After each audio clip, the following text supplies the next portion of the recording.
I know lots of people ask me about being in Downing Street, what's it like?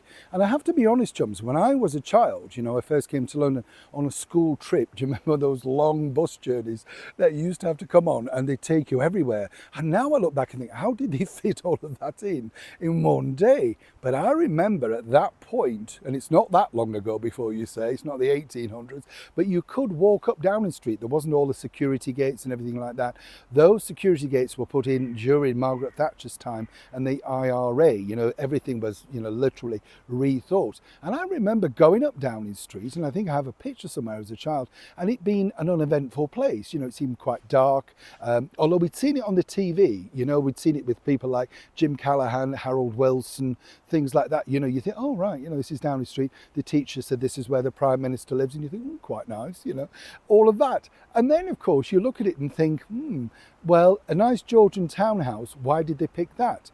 A lot of you have asked, though, why is the door black? So a little bit of, a bit of investigating. As ever, let me explain. Morning, good to see you, chums. How are you? Welcome back, and of course, welcome one and all brand new subscribers. It is lovely to have your company. Yes, absolutely. Now, what colour's your door? Yeah, well, I ask it on a personal level, yes. Well, over here right now, we're getting a bit of a trend for mint green. Yes, do you remember, it was slate grey a couple of years back, and that was all the rage. And you do get that, don't you?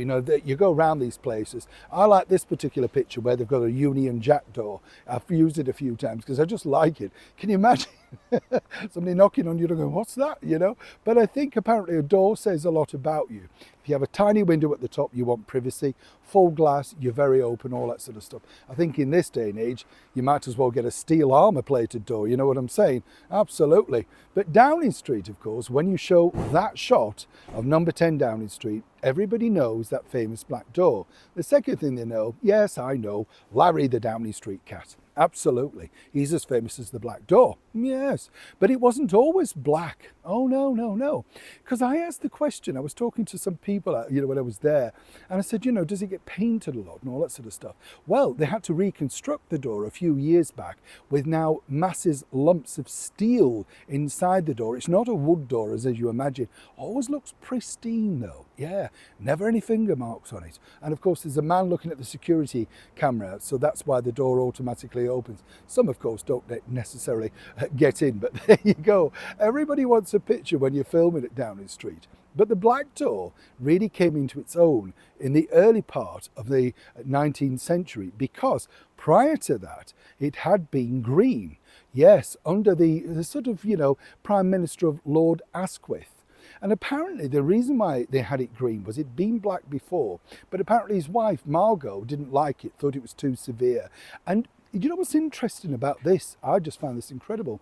Can you imagine doing that today? That would be front page news. What's happening? Why have they changed the door? Is there a signal in this? All that sort of stuff. The only difference we see today is, of course, if it's a celebration like, the Lionesses winning, then you might get the flags or, whatever. That's the only change that you see in the facade of 10 Downing Street. But apparently, after the reign of Lord Asquith, which was in around about 1916, it just went back to black. There was no great discussion, and then it became the norm. Now, I would say, and this, I was talking, as I say, to the historian at Downing Street, and I believe that the reason why it came to be black, and they agreed in the end, was I think it looked more ministerial. If you've got a red door, you've got a party figure. If you've got a green door now, that will be the Green Party, turquoise or teal or wherever it is, Reform. So you have to be careful. Black is a colour that none of the political parties have used. So consequently, you can't be offended. That's my thoughts. However, interesting to note, isn't it, that the famous black door that we all talk about, that every major leader has gone through, including royalty, from, the late Queen Elizabeth to, every possible person, JFK, just everybody, major stars of the day, they've all walked on that step. And interestingly, I found this very strange. In a sense, it's an odd thing because my father also stood on that step when there was no, there was just one policeman, and this was many years ago, just one policeman, and of course he was allowed to stand there by the door. Now you're not even allowed to stand at the door and take a picture unless you get a personal request from the officer on duty, because even though you've got through all of that security, they don't know what you might do with that picture. Strange to think, isn't it, how things evolve. Think about that, a green door in 1906 or whatever, right through to 16, and suddenly it turns black and the whole world changes with it. Did you know that about Downing Street? And more importantly, do you think it would look better a different colour?